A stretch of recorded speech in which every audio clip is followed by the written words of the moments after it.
Hey there guys, and welcome back to Dark Souls 2. In the last video we fought the boss, the Pursuer. So what I failed to mention in the last video is that you can fight the Pursuer in one of two spots. The first spot is up this ladder.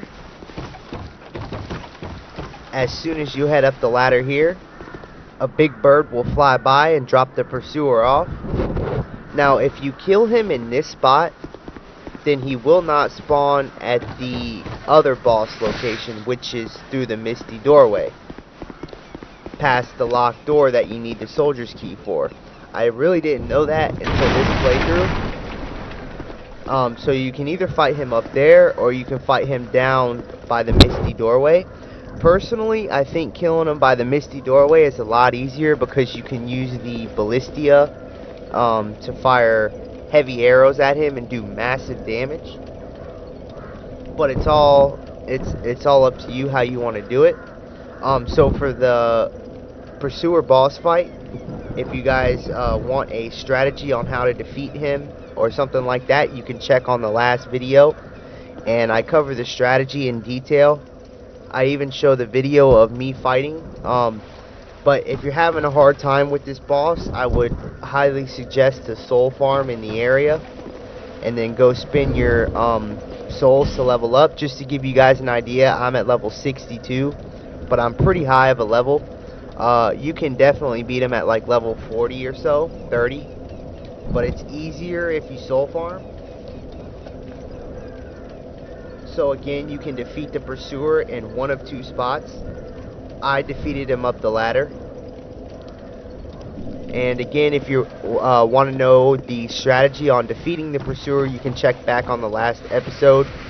If you're at a high level and he's still too hard for you, I would suggest to summon a online player if you're playing online to help you out. And for defeating the Pursuer, you get the Ring of Blades, which increases your physical attack power by 10 or by 20.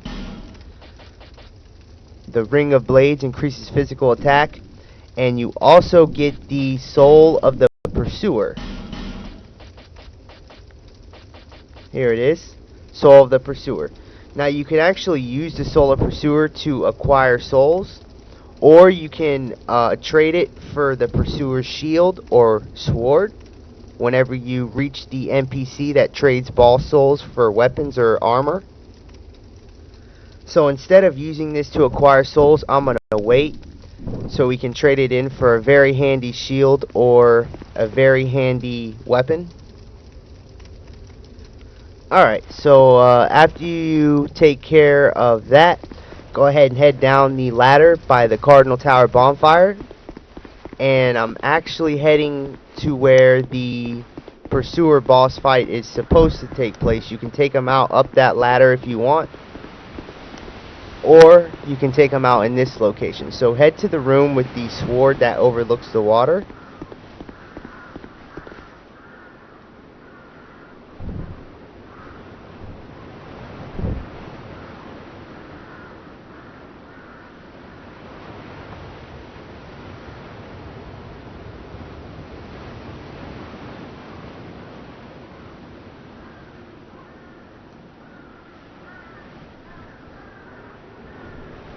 Alright, so go ahead and head down here, and here you will find the fourth and last door that you can use the soldier's key on to unlock it. Continue through the door and take out the two undead spearmen.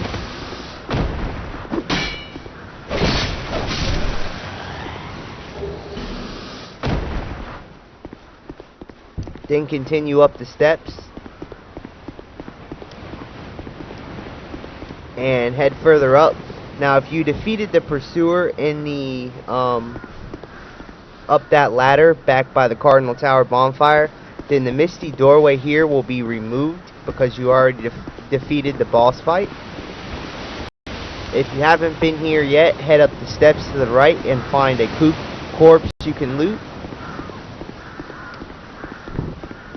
and then go ahead and there should be some summon signs on the ground around this area if you're playing online and you haven't defeated the pursuer yet. Again, if you want the full strategy on the pursuer, check back on the last episode. I covered that in detail. You'll be fighting the pursuer right here. Also take note that you can use these ballistia to fire arrows, and they do massive damage.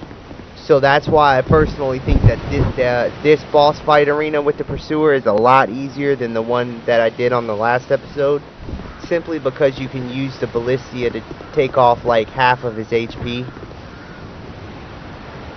2 shots with that ballistia and the pursuer's done for.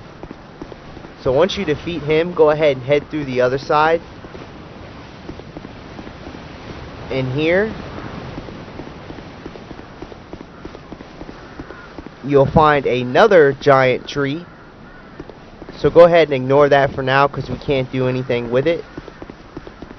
Now before you move on, if you head to the beginning of the area and look down below, you can see a corpse on down below on some crumbling floor. So in order to reach that corpse, you have to head over here and drop down. But before you do that, let's head up the steps and you'll find a bird's nest. Go ahead and walk into the bird's nest and it'll say examine. If you press A, you can hitch a ride from a crow and be taken to the next area.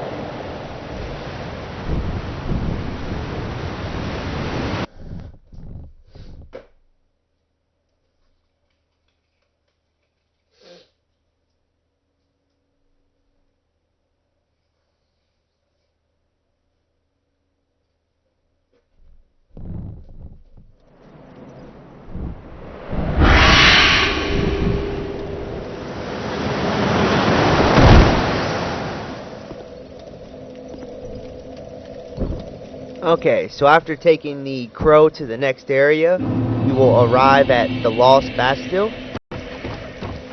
So this place might be a little too hard for you right now. So instead of exploring this area, go ahead and light the bonfire. So pretty much the only thing we're going to do here is light the bonfire so that we can fast travel back here whenever we are ready. If you feel like exploring, go ahead, but the enemies are kind of tough.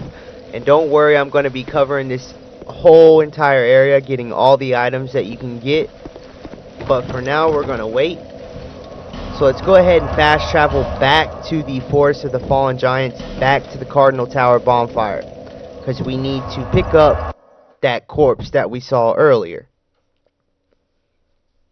So after you light the tower and the bonfire in the Lost Bastille, go ahead and travel back to the Forest of the Fallen Giants at the Cardinal Tower bonfire.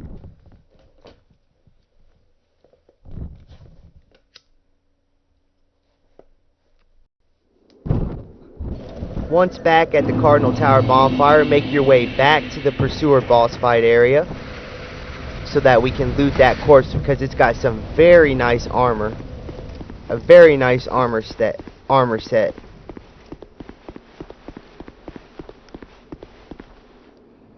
So go down the ladder by the Cardinal Tower bonfire and head right. Head through the 4th locked door that required the soldier's key. And take out these undead knights yet again.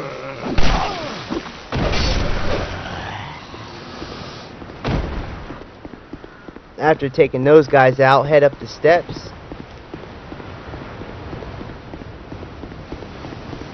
And then head through the area where you fought the pursuer.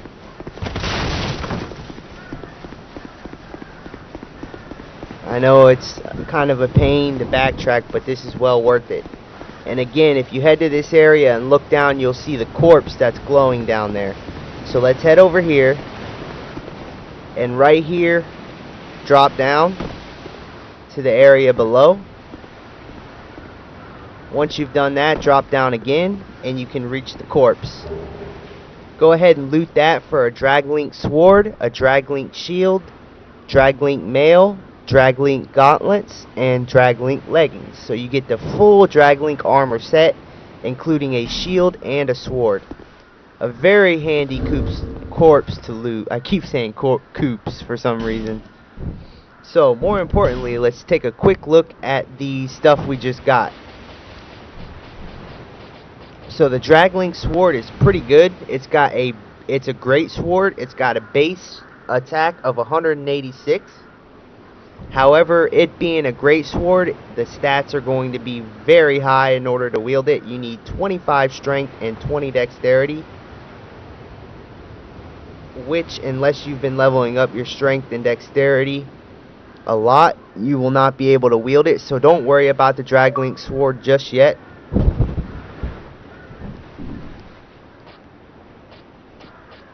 However, the most important piece of this armor set is the shield. Now the Drangleic shield, this is what we've been waiting on for a very long time. As you can see, if you look on the right hand side at the very top right, in blue numbers it says 100. So this is our physical attack reduction at 100, meaning that this shield will completely block physical attacks. You will take no damage when blocking physical attacks unless you are out of stamina. So this is a very great shield to have. I would recommend to equip it immediately. You only need 16 strength to wield it. If you don't have 16 strength, I would highly suggest to throw some points into strength immediately, because this shield is going to be your best friend for a good while into the game. Being able to block attacks and take no damage is very, very handy. But take note that it will not block magical attacks, such as magic attacks like sorceries, fire, lightning, poison, stuff like that is only halved by 55%. However, physical attacks like enemies that have swords, spears, and like clubs or anything like that is fully blocked at 100%, meaning that if you block and you're attacked by a boss that's using a sword, you will take no damage. This shield is very useful. So go ahead and equip the Drangleic shield immediately. Next up, let's take a look at the Drangleic armor. I don't think it comes with the helm.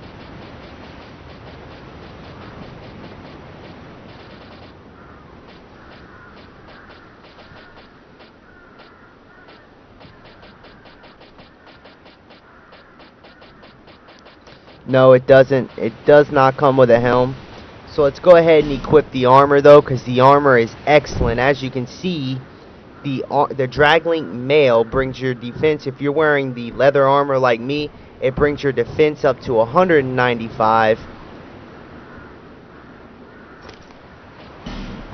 And then the Drangleic gauntlets brings your defense from 39 to 83. And finally, the leggings brings your defense from 39 to 102. The only downfall about this is that it is extremely heavy. So unless you have very high vitality, you're going to fat roll. So go ahead and drop down to the floor below, and you'll notice that you're back at the room with the sword overhanging the ocean. So if you look, we are now fat rolling, which is not good. This fat roll is going to be very bad for us. So unfortunately, I cannot equip this mail just yet. However, I can equip the chest piece, which is what's most important because it offers the most defense. And then I can equip the leather gloves and the leather boots.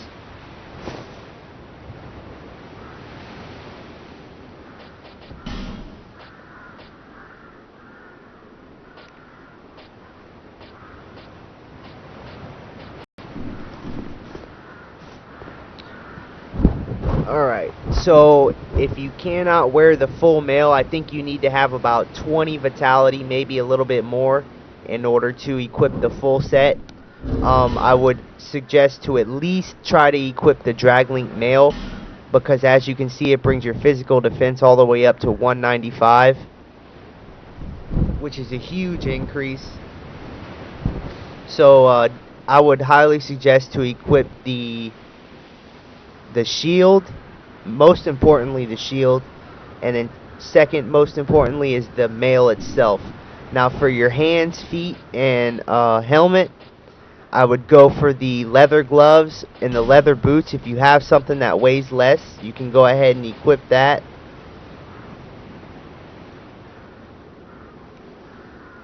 If you have something that weighs less, that is. Let's see what we can do here.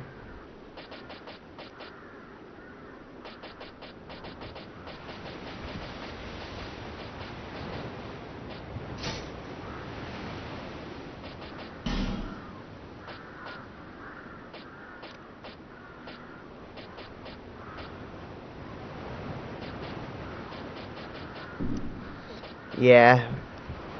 So it looks like we'll only be able to wear the leather gloves, the leather boots, and we cannot wear a helm until we put some points into vitality. So for now, the current setup that I have, and I have very low vitality, so you guys should definitely be able to wear this setup. As long as you have at least 10 vitality, which you should, you can wear this setup that I'm using. I'm using the...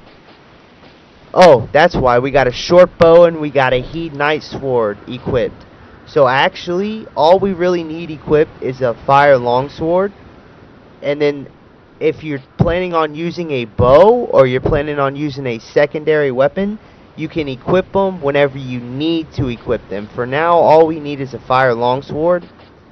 So that frees up a lot of weight on our character. So let's go ahead and try to equip that now. Let's see. We can go ahead and have the... Oh, that thing weighs a ton. Let's see if we can equip the...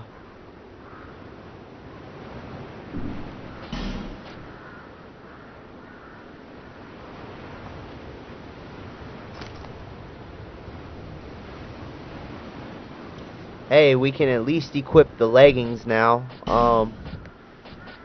And that's the only thing we can equip so far.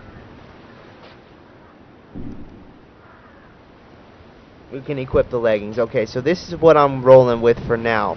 I have the Fire Longsword +3, the Drangleic shield for its 100% physical damage reduction. I don't have a headpiece because we don't have enough vitality to equip that yet. I have the Drangleic mail equipped, the leather gloves, and the Drangleic leggings. So the reason why I'm equipping the Drangleic mail and the Drangleic leggings above anything else is because these two will give you the most defense boost. You really don't have to worry about the Drangleic gauntlets because it only gives you an extra 50, not even an extra 46 defense boost, whereas the leggings gives you a whole almost 73 defense boost. So it's a lot more than what the gauntlets would increase your defense by. Okay, so this is it. The Fire Longsword +3, Drangleic shield, Drangleic mail, leather gloves, Drangleic leggings, the blue seal ring, covetous silver serpent ring +1, ring of restoration, and the Chloranthy ring. So this is the setup I would recommend for now. If you're wondering what you need to stay under in order to not fat roll, if you look at the bottom right, there will be a percentage. Right now my percentage is 68.3%. So as long as you don't go over 70%, meaning you have to keep that percentage under 70%, you can roll just fine. As you can see, I'm rolling just fine. I'm able to dodge attacks very fast. Now look what happens if you go over. So now you can see that I'm at 75.8%. So I went over that 70% mark. Once you go over 70%, you can see that the roll is now slower. This is known as fat rolling, and it's very, very bad. You do not want to fat roll. Unless you have crazy good armor that is super good and you can just tank the damage, it's not worth fat rolling, because if you can roll fast like this, when you're under 70%, you can dodge pretty much any attack in the game except for some boss attacks that hit a huge area at once. Once you start fat rolling like you've seen before, when you go over 70%, it's a lot harder to dodge attacks, and it's going to hurt you more than help you. So take my advice, stay under 70% at all times. If you want to be able to equip heavier armor, you need to start putting some points into vitality as soon as possible. So that's what I'm going to be doing here soon, but first I need to get my intelligence up to 18 and my faith up to 15 so that I can use this staff that we're going to be getting here soon. But after that, I'm going to be dumping the rest of the points into vitality so we can equip this armor set.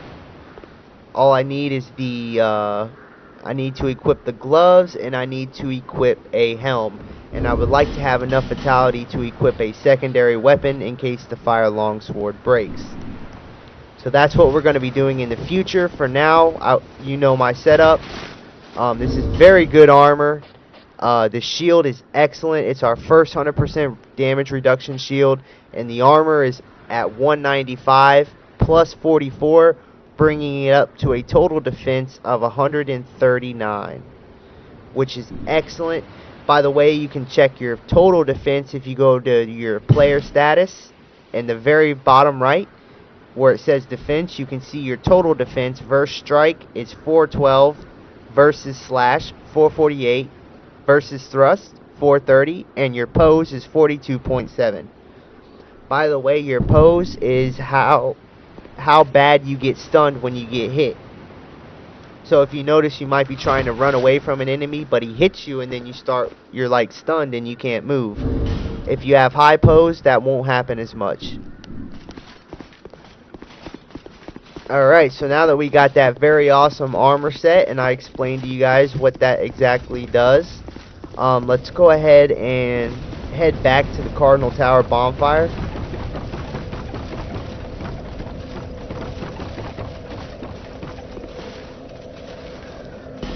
And we're going to fast travel back to Majula. We are now going to be heading to the next area in the game. Now, we went to the Lost Bastille, so you may be wondering why we're not going there. And that's because the enemies there are pretty tough. We might be able to, or we could take them on right now.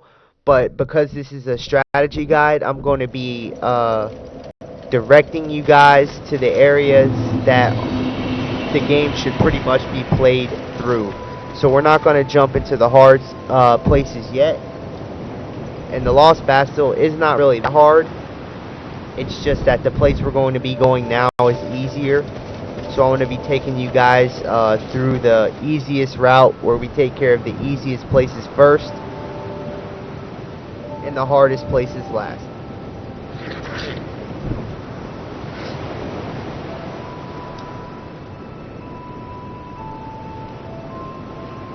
Alright, so again, we finished the Forest of the Fallen Giants for now. Once you have that Drangleic mail, also make sure that you have the bonfire at the Lost Bastille activated. You have to beat the Pursuer in order to get to the Crow's Nest that will carry you over to Lost Bastille. Once you get that, make sure to activate the bonfire so we can fast travel back there later on when the time comes.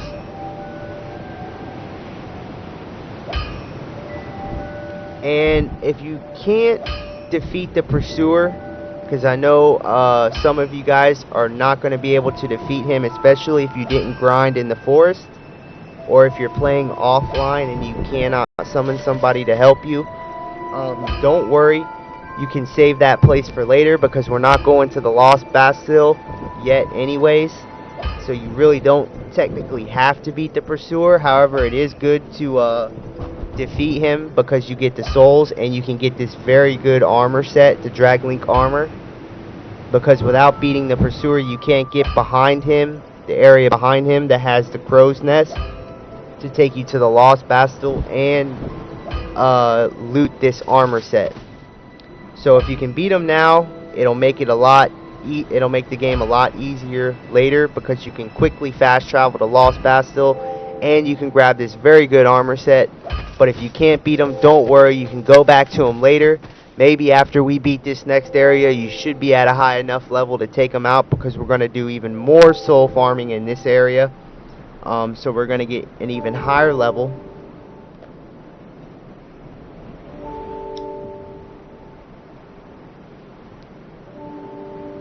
But alright, so after we have taken care of everything that you need to do in the Forest of the Fallen Giants, go ahead and fast travel back to Majula.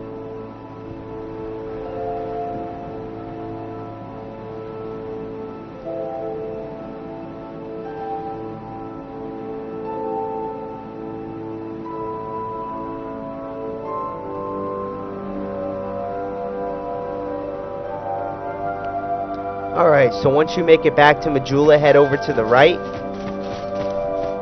and head to the right side of town. Now remember the path that we took up in order to activate the Victor Shrine for the Covenant of Champions. You're not going to want to go up that hill, but instead you're going to want to enter the ruins to the left, right where we found the first shield in the game, the Crimson Parma. So head down into the ruins, and there will be a contraption that you come to. Now you can't operate this yet. However, you are going to want to take note and remember this area. Oh, there's one more thing I forgot about that we need to do as soon as possible. It's not really too important, but it's really helpful for later in the game.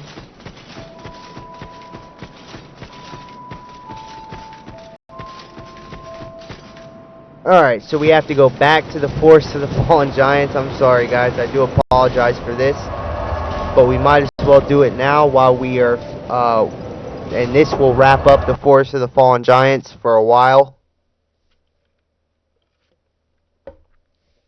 So go ahead and fast travel back to the Cardinal Tower bonfire.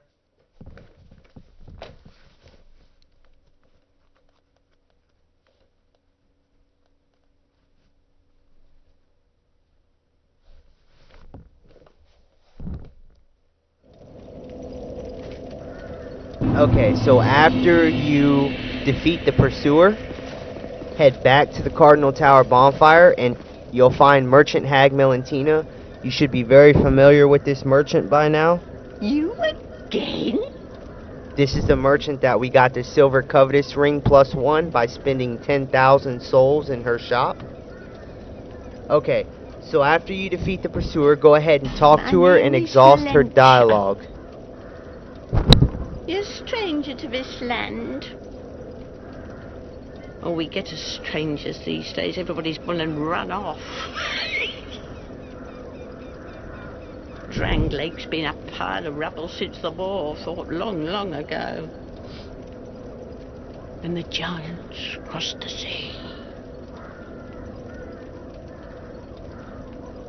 Okay, so keep on talking to her and exhaust her dialogue. It seemed like the battles would never end.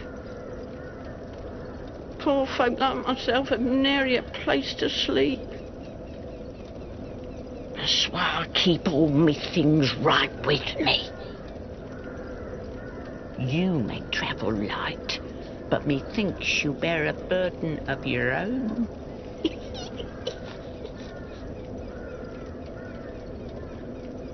They say these trees grew from the remains of the giants.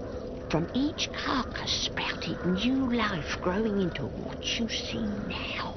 But you know what they also say? Don't believe what an old hag says. It's high time that I pick up and move. I've a bargain for you next time we meet, my love. It's high time that Alright, so keep on talking to her until she says it's high time that I pick up and move. Lowly time. Once she says it's high time I pick up and move, you can fast travel back to Majula, and she should appear in Majula from now on. So now you will have her shop in Majula. Also take note that most merchants that you meet on the road in different areas, if you exhaust their dialogue, they will move to Majula permanently for the rest of the game.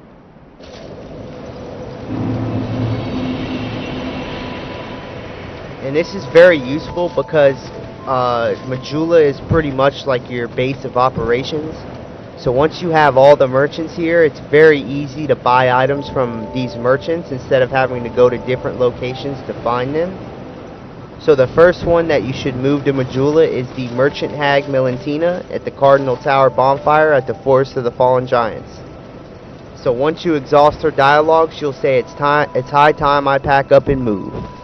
Once she says that, she'll appear in Majula. Once you fast travel back, she should be along this brick wall here. And this is where she's going to sit for the rest of the game. Oh, you again? Go on. It's on the cheap for you.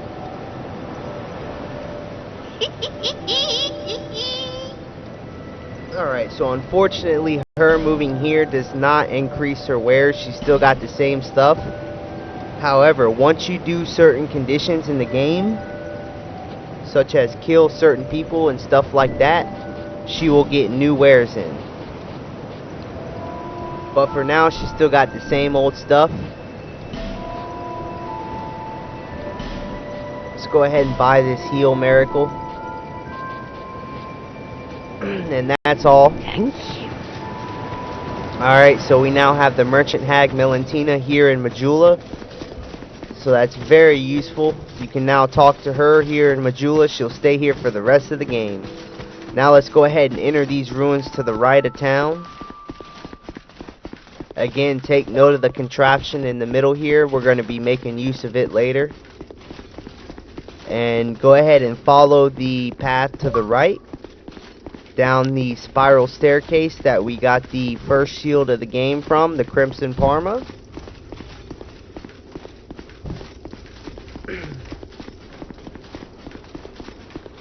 So once you head all the way down to the bottom, you'll notice that the area is flooded with water, and there's some floodgates. So this is the door that we need to open. Now in order to open this door, there's going to be a lever that we can pull back up top over here on the left hand side. Just keep following the path straight on the left, and there should be a lever that you can pull down. Go ahead and pull that down, and it'll raise up the floodgate, allowing you access to the next area of the game.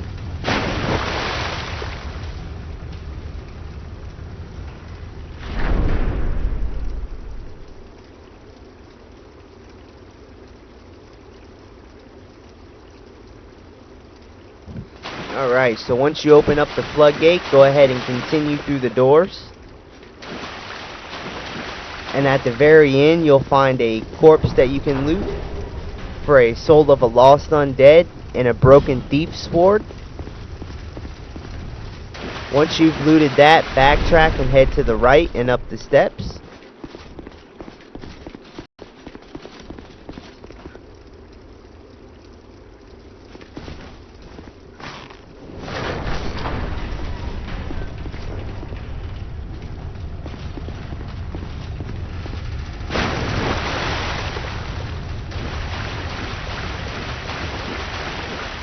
Now, if you pull that lever off to the left, it'll actually reopen the floodgate, allowing you to travel back if you need to.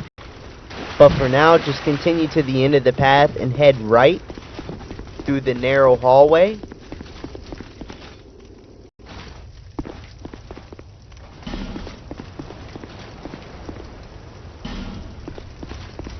Once you reach the top of the stairs, you'll be in the next area, which is Heed's Tower of Flame.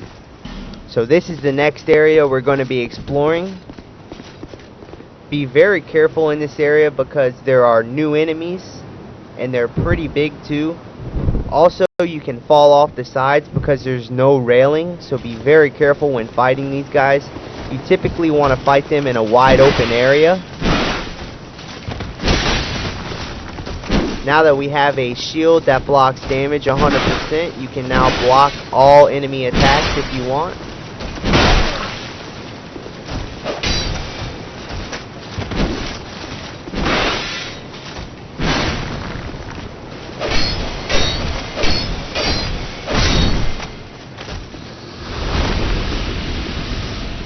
Alright, so go ahead and take out the first knight that you come to.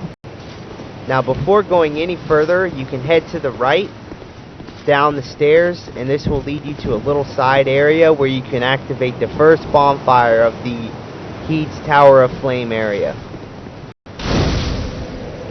So go ahead and light